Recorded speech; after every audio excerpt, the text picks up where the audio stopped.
excited to introduce you guys to our daughter and share her birth story. I can't stop looking at her. Okay, this has been a video that I've been really excited to record because we did go quite late in my pregnancy with her, and so I've been really excited to just have her. And then I did take over a week. It's been over a week since I've had her to just rest and relax and be with her and be with our other daughter. And yeah, I'm really excited to share the birth story of our daughter. Okay, so getting into the actual story of it, she was born at 41 and 5. So like I said, she wasn't post-term, but she was due. Like it was time. We were ready. I did go late with my first daughter. I went to past 42 weeks. We got induced at 42 weeks, and then it took 3 days to have her. Actually, we got induced, I think, before 42 weeks. So she was born at 42 and 3. I am accustomed to going late, but even still, no matter how much you prepare yourself to go really late, I think unless you've had like a lot of children, going past 41 and then 41 and 1, 41 and 2 can get, it's just a little bit hard. So we were really, really ready to have her. We had a very chaotic week leading up to her birth, the week before, and I am going to share a video all about that because it's kind of a story all on its own. So that's going to come, I think, in 2 videos. I don't know. But on the actual day is where I will start when my labor actually started. So my labor started at 41 and 4. I had a couple contractions early in the morning. Around 6 a.m. is whenever I felt like actual contractions were starting. Is really hard to know because I had a lot of prodromal labor, a lot of Braxton Hicks. With both of my daughters, I got Braxton Hicks starting around 20 weeks. But this definitely felt different. And I don't really know how to explain that because being a second-time mom and my first daughter was a C-section, I did labor, but she ended up being a C-section. I felt like I didn't really know when labor, like I felt like I wouldn't know when it was happening. And then everyone online, like I was Googling it, of course, everyone online says, oh, you'll know. And then now I'm saying there was just a very clear difference. Like you would know. And I did. At 6 a.m. I felt like I had a contraction, and they were kind of sporadic all throughout the morning. I had already committed that day to treating the day as normal. We had decided that we would get induced if we went to 42 weeks, and I didn't really want to think about that because if you have been following along, you know that this was a planned home birth, so that would obviously change the birth story. So I kind of just decided that like 41 and 4 was this day. I wasn't going to think about if we went to 42 because I knew that we could have her before then. Could have her. I didn't know for sure that I would, but I knew that we could. And so I was like, I'm just not going to think about 42 weeks. And today I'm going to completely treat the day as if it's a normal day and that nothing is going on. And I had already decided that before I had a contraction that morning. And then it definitely helped to have already mentally decided that because I definitely was bummed when they started and stopped, but I was already committed to going about my day as if it were normal. So being a YouTuber, I did have videos stored up to get 2 weeks of rest time, and those were starting to like dwindle away a little bit because I was almost 2 weeks late. So I was like, I really have to record today, even though I don't want to.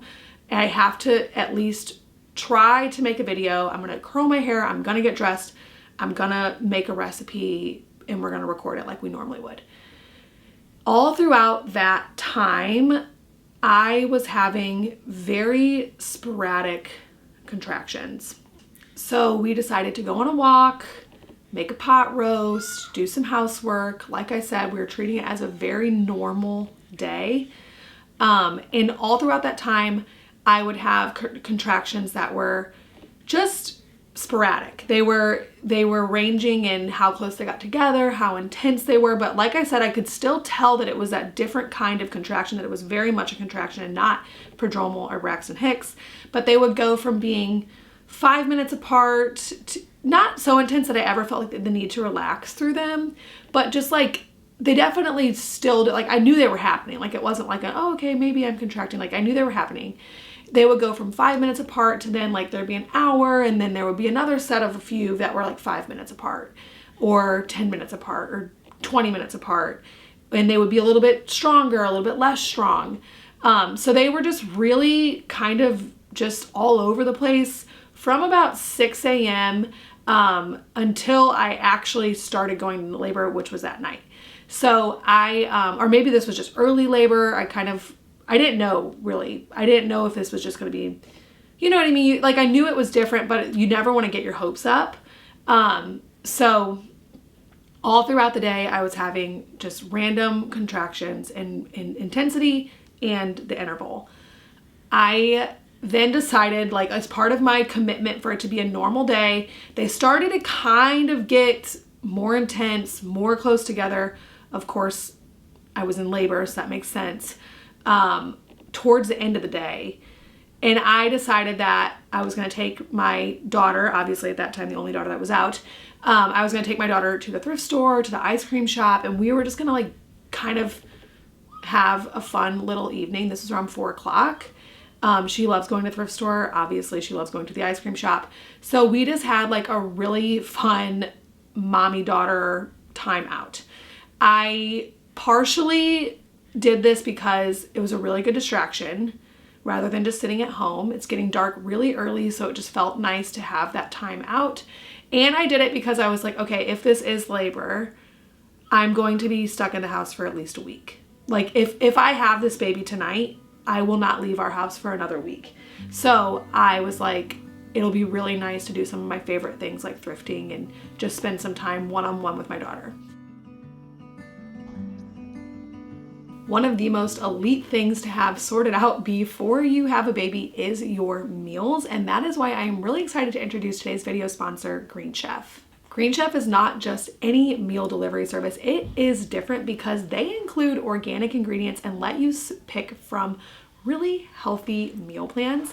For my family, we chose to feed a family of 3 with a paleo meal plan because that is what really helps me recover postpartum, and that has been so nice. Green Chef helps tremendously with relieving the mental load of meal planning and prepping, which is especially nice whenever you are postpartum and you can't really cook and you are down to having one person kind of do all the work for the house.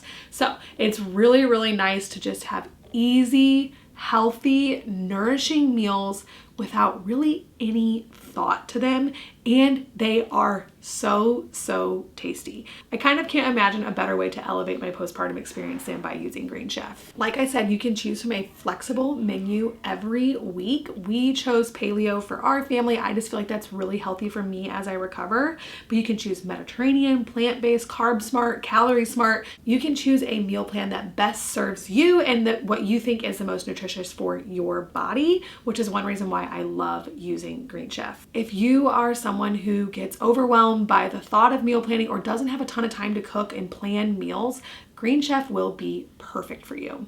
I know that you guys will love using it just as much as we do, and you will find it just as tasty and convenient and nutritious as we have. So make sure to head to the link in my video description to order your first Green Chef box. Thanks so much to Green Chef for sponsoring today's video. So we went out. I definitely had some contractions that were not pleasant at the ice cream shop. They were not like, obviously nobody else knew I was having contractions, but I didn't want, like, I was like, they were not pleasant to sit through in like an uncomfortable ice cream shop chair. So then I went home. My husband and I had our just evening together with our daughter. We ate dinner. We put her down to bed, and I was like, I'm just gonna try and relax. Like, I'm not gonna do anything to bring these on. I'm not gonna try and do the mile circuit or the curb walking. Like, I think this is already happening. And that is whenever, like, we put her down, we relaxed, and that's whenever they started to sort of pick up in their intensity and they started to get a little bit more reliably close together. Like they were 10 minutes apart, and then they were 8 minutes apart.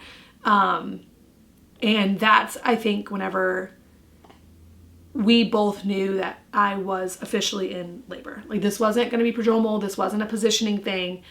This was real and probably happening either overnight or the next day, depending on how fast labor went. So that was all happening around 7 or 8 p.m. Obviously, this is all stuff that I still remember very vividly because I wasn't in like the labor land or that kind of like mental headspace yet. I was still just like kind of leaning over the counter to relax through contractions, all that kind of stuff. And then they started to get more and more intense. And I have in my notes that around 9:40, I know that because my husband texted my friends because he was like, if she's in her Bradley method, it's probably time to like maybe update some people that really wanted to be in the loop. So around 9:40, I was in my bed doing my Bradley method position. It really works well for me. And so I got in my Bradley method. I had my husband between 2 of my contractions, or maybe it was in between 3, make the bed for the home birth. And so if you've never had a home birth, you put like a sheet down and then you put a shower curtain, like a shower curtain liner down, and then you put down another sheet that you're okay with getting dirty. So I had my husband make the bed. I took a couple of contractions during that time. And then I was in my Bradley method, basically not moving out of that until I was a 10. So that obviously there's more details there, but I really, really like that Bradley method. It was around 10:40 that my water broke. That is whenever I had already texted my sister. I really like having one of my sisters here. She is very, very good at being a doula. I say it in quotes because she's not like certified or anything, but she is very, very good at helping me relax through contractions. She knows exactly what to say to make me feel relaxed. And she's just very helpful. So she was already on her way because I could tell by, like when I told her I was in my Bradley, I was like, she lives a little bit further away. So I was like, you probably need to start heading this way. And around the time my water broke is when my midwife came here. So it felt like things were happening kind of fast because they were obviously slow all day. And then my water broke. Obviously at that point I was just in labor and I was staying in my Bradley method, relaxing through all the contractions. And I felt like it was actually really manageable, not without my sister. It would not have been manageable without my sister, but it was really manageable all the way up until transition. We don't actually quite know when I got to a 10 because I wouldn't let them check me because I was so afraid that it would be like a 6 and I didn't want to like do that. But I, now looking back, know when I was in transition because they were the contractions that I felt like I couldn't relax through. And I actually feel like I did somewhat, not to like give myself credit, but I feel like I did somewhat well with it because I would have one contraction where I would like totally freak out. You know, I'm like jumping off, no, I didn't literally jump off the bed, but like I felt like I was like jumping off the bed in pain. I was not relaxed. And then I would do one where it was fine. And then I would have one where I freaked out and one where it was fine. And that went on for about like 4 contractions each. So I feel like transition for me was only like 20 or maybe 20, 30 minutes long. Cause I really only remember 8 contractions of being like in that transition feeling. And 4 of them I handled really well. And 4 of them I completely freaked out. So again, would not have been able to handle any of them well at all if my sister wasn't here because she was kind of really good at talking me off the ledge and just being like, hey, don't worry about the next one. Like, cause during the rest time, I would start to worry about the next one, which is not the move. Like if you're going to try and stay relaxed, like it's not the move to panic, especially not while you have time to rest. And she was really good at reminding me of that. And I think the only reason why I was able to have one good, one bad, as opposed to just a lot of bad. So I'm really glad she was here. Around 1:45 a.m., so I guess like 10:40 was when my water broke. 1:45 a.m. is when I really wanted to start changing positions. And again, it's all much more clear when you look back at it. I really wanted to start changing positions, and the contractions were feeling very different. That is whenever I believe I started pushing. I didn't push full force because I didn't know if I was at a 10, and that really scared me to push before I was at a 10. I know that a lot of people say, like, when you need to push, you'll know. That was not the case for me. I did not know. And then around 2:15 is whenever I let them actually check me. My sister was like, I think that you are out of transition, and if you let them check, then you might actually start trying to push. And that is what happened. So she checked me, I was at a 10, and then I did feel like very confident to go forth and push. I definitely needed that reassurance, like, hey, you are at a 10, it's okay to push, to actually do it. So the pushing was really, really hard for me. I have never done that. My last daughter was a C-section. She wasn't in the best position, and we could tell that. And also the pushing, I really got anxious during that time. So there was nothing stressful happening. There was she was totally fine, and I was totally fine the whole time. I don't know if I was just tired or if I felt like maybe I was worried because of my last birth and how it went, but I was definitely very stressed during that time. I'm embarrassed about how stressed I was now, which of course one of my sisters made me feel better. She's like, women cannot be held accountable for what they say in labor. But I was just really worried about her. So I do remember that time being more stressful than it had to be. I wouldn't say that my birth wasn't peaceful by any means. Like, it was still a very, very good, calm, nice birth, but I definitely added to the stress with how, just how anxious I was about her.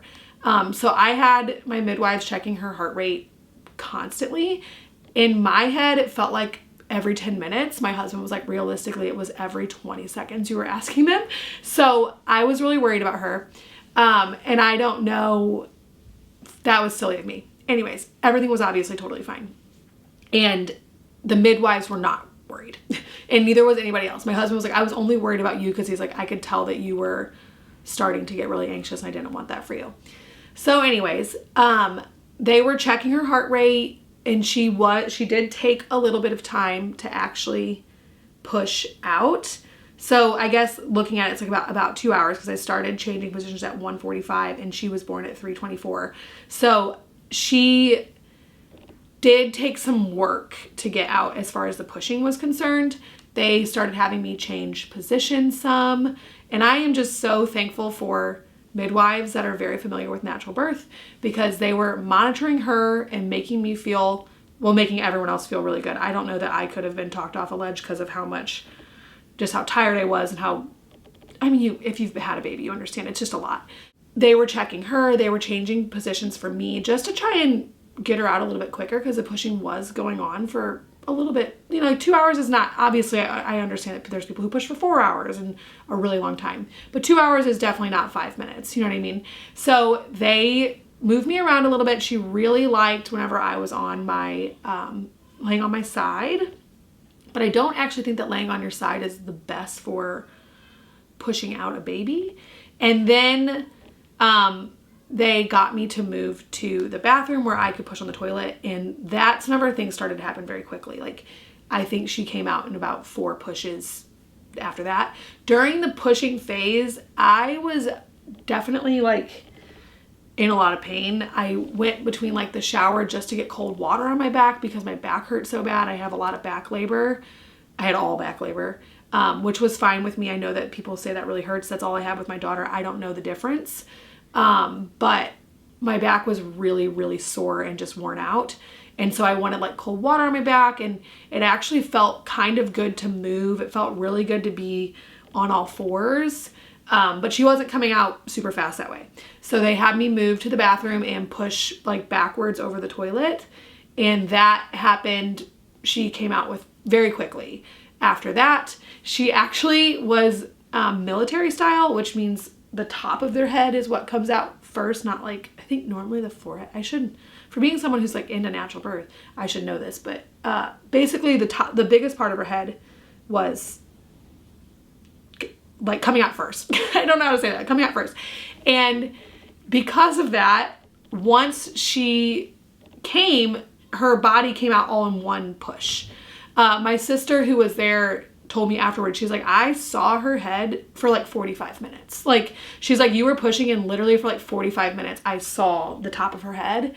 And then she was like, we moved to the toilet and I still saw her head. And then obviously after pushing 2 hours, I had one push, and it wasn't like her head hung there for a couple contractions and then her body came out. She like came out all at once, which was really crazy. Like, my sister was like, if I was your midwife, I don't know that I would have been able to catch her. Like, she came out so fast. My husband was like, she came out so fast. Like, which obviously saying she came out fast is silly because she came out after pushing 2 hours, but for the one contraction that she came out in, it was very, very quick. And when she came out, she was healthy. She was good. She didn't cry right away. But she never really cried. She didn't cry right away, and she never really cried a ton, but she came out looking pink, and she was obviously breathing and doing really well. So that was really exciting. I was nervous because my back was to the, like, I wasn't facing her. And so whenever she came out and she didn't cry, I thought that something was wrong because obviously, even though I've never pushed a baby out, I know that they're supposed to cry right after they come out. And she didn't, but I couldn't see her. And I was comforted by the fact that everybody else was not nervous because she came out pink and breathing and totally fine. And she obviously was. So, and then my midwives were like, actually, a lot of babies don't cry. Like, they're like, sometimes that just doesn't happen. And she's like, especially when they come out that quickly. So it went really, really well. She was born again, like I said, at 3:24, so like right around 3:30. So my labor, of course, I now know started at the very beginning of the day, and then really started when I felt the need to relax around 9:40, and then she was born at 3:30, and I was at a 10 confirmed at 2:15. But I think I was at a 10 at 1:45 because that's whenever the Bradley didn't feel all that well. All in all, it was such an amazing birth and something that I had obviously prayed for and wanted. I wanted to have a home birth with my daughter, and that didn't, with our oldest daughter, and that didn't work out. And it totally worked out with her. And that makes me feel so lucky and blessed because I don't know, when it doesn't work out, when it does, when you've had an experience that didn't work out, obviously everything worked out totally fine. My daughter and I are both healthy, but I wanted to have a natural home birth and I had a C-section. So whenever you didn't get the birth story that you wanted and then you do, it feels, I think, even like extra miraculous. Like it felt so good, especially after the chaotic week, which, like I said, I'll make a video about that because that's kind of a whole story on its own. So after that week and feeling like we were stressed and then we were relaxed and all that kind of stuff, it felt really, really good to have just a natural birth right at home, just like we planned. So that is our birth story. We have been just chilling out at home. I've had a ton of help from family to just try and stay on top of laundry. And obviously my husband has been helping a ton.